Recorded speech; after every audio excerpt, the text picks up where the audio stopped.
Thank you, Madam Speaker. I move that Senate Bill 1532A be referred to the Joint Committee on Ways and Means. Representative Smith moves that Senate Bill 1532A be referred to the Joint Committee on Ways and Means. To your motion. Thank you, Madam Speaker. Colleagues, my whole career, my whole life, the life of my family, the life of my company, my education, my background, is predicated on creating good family wage jobs in the state of Oregon.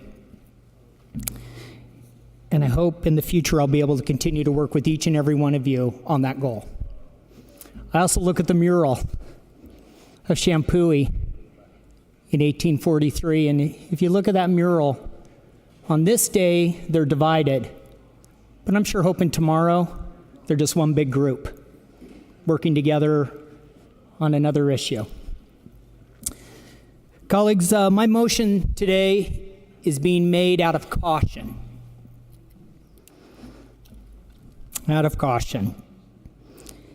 We have a long history in this legislative assembly of making sure that legislation that has a potential fiscal impact to the state of Oregon is reviewed by our Joint Committee on Ways and Means.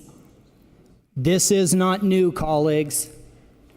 Whether the co-chair was Representative Repine in the 90s, or Senator Margaret Carter, Randy Miller, Mary Nolan, Kurt Schrader, Congressman Schrader, or our good co-chairs today, we have a history of doing our due diligence on public policy to make sure we understand what is going to be the cost to the state of Oregon on our policy decisions. Down in the basement, we have some of the most talented fiscal officers in Ways and Means. Ken Rocco is a genius. He is brilliant.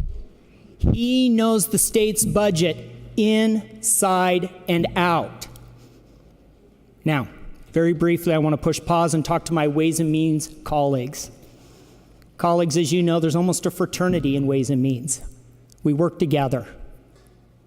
We talk to each other. We try to help each other. Very, very, very rarely in Ways and Means is there a gotcha. We just don't do that. I want to share with you, though,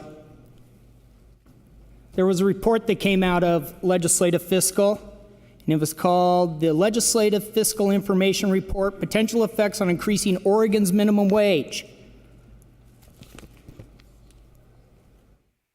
This was handed out to the House Committee on Business and Labor.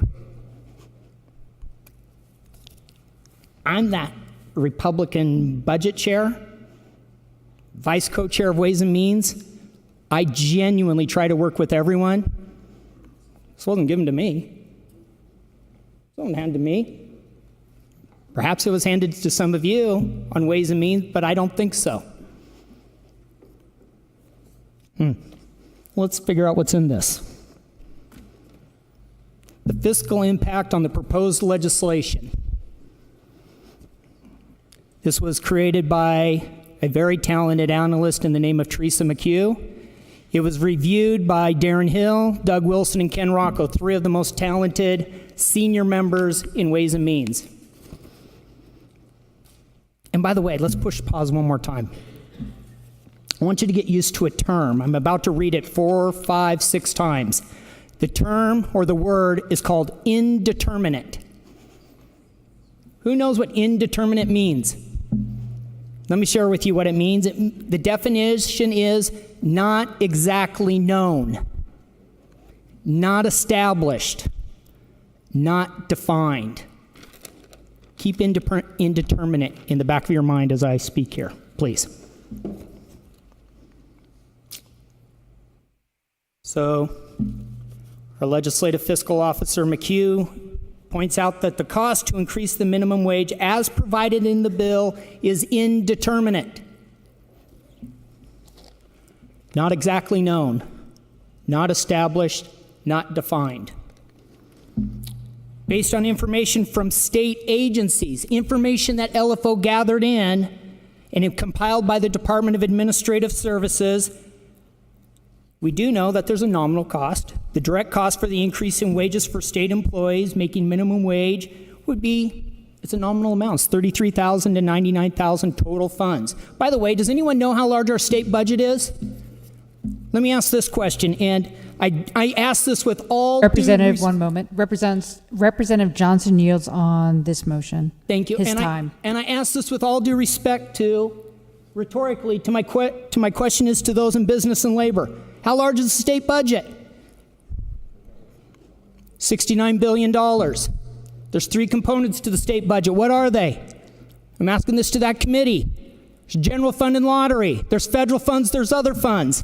If you want, I can break it down even further. I could spend hours here talking about it. My good co-chair could run circles around me talking about it. My vice co-chair runs circles around the two of us. She is good, Mr. Co-chair. But there's a cost. In the next biennium, it's going to be $48,000 to $340,000 total funds. LFO shares with us. DAS does not have the data that indicates how many of the affected employees are going to be impacted. It's indeterminate. DAS also points out that some agencies may incur technology costs to update systems to accommodate the minimum wage change, but we don't know what they are yet. The three agencies that are anticipated to have the most issues in the area of implementing minimum wage are the Employment Department. What's the next one? Ways and Means, come on. We haven't talked about it yet, so we're not sure. It's the Department of Human Services and the Oregon Health Authority.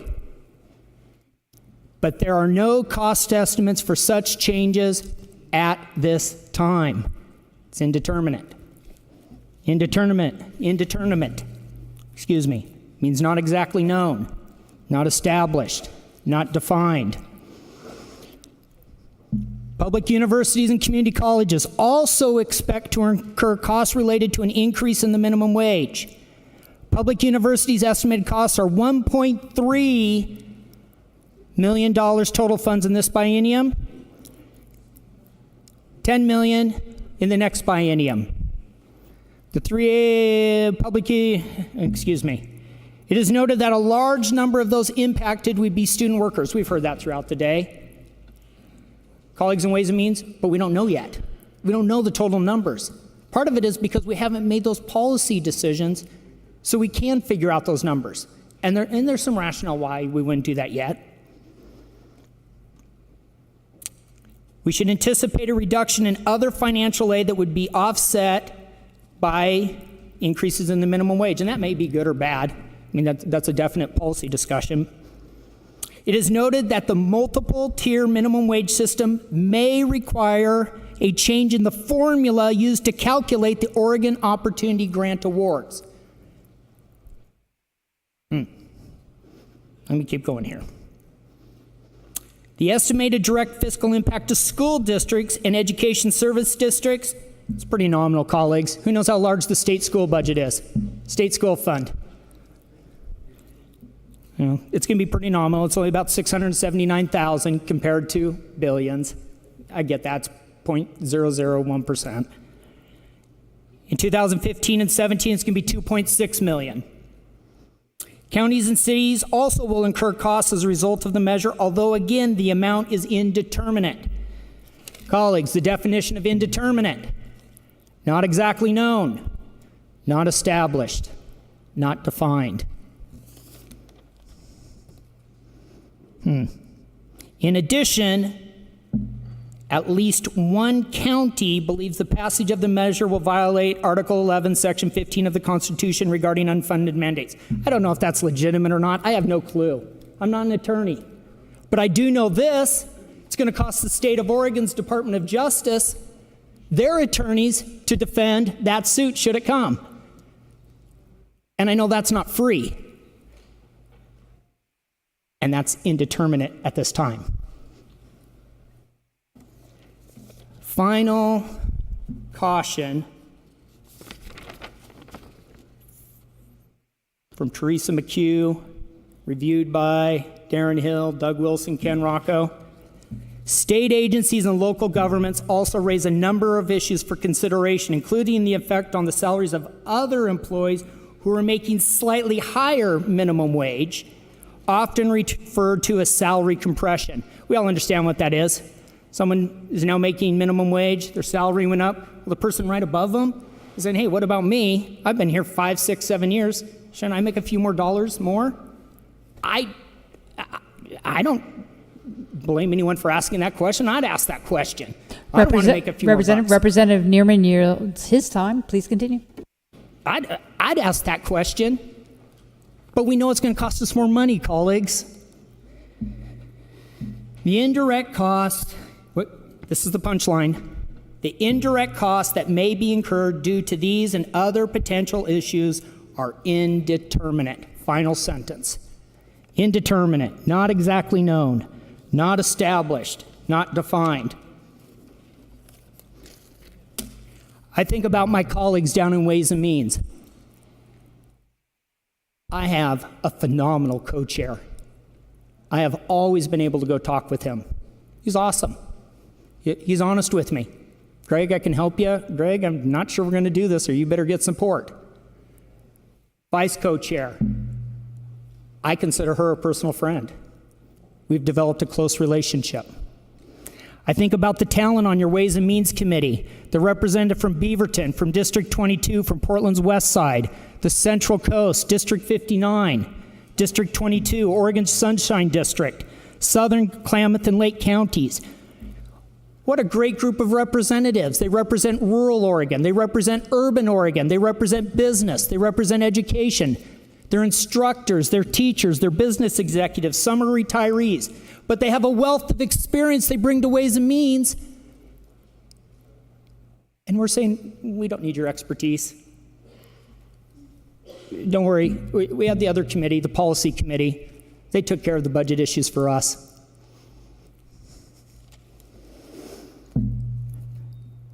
If I impugned, crack me down. Paul, I've only served on Ways and Means. I don't know policy committees. I'd probably be horrible on policy committees. But I do know the budget, and I know that the Ways and Means members and those subcommittee chairs on Ways and Means, they think about the budget when policy bills come through. Colleagues, we owe it to ourselves to be prudent, to be cautious. I've got a text message here from Ken Rocco. A few words up front. Based on the March 2016 forecast, revenue numbers and a rough estimate of rolled up expenditures for 2017-19 lead to a gap of about $1.3 billion. Next biennium, we're facing a $1.3 billion shortfall. By the way, non-Ways and Means folks, how large is that shortfall in PERS? Okay, well, based upon the last estimate that came through, we're at $22 billion down. Okay? I'm making no commentary today on Senate Bill 1532. I want to create good family wage jobs. I'm there. I want these folks to have benefits. I do it in my company. I make sure my folks are taken care of. But I also don't want to bypass the process. I want to honor the legacy of Senator Carter and Representative Nolan, Congressman Schrader, Representative Miller, Representative Scott, who served in that capacity and who would have made sure a bill of this nature would be heard in Ways and Means. One last thought. For those of you who think I'm just crazy, don't take a vote on that. House Bill 4002 has a general fund potential expenditure of $25,000. It's going to direct the Department of Ed to do a statewide plan on chronic absenteeism, referred to Ways and Means.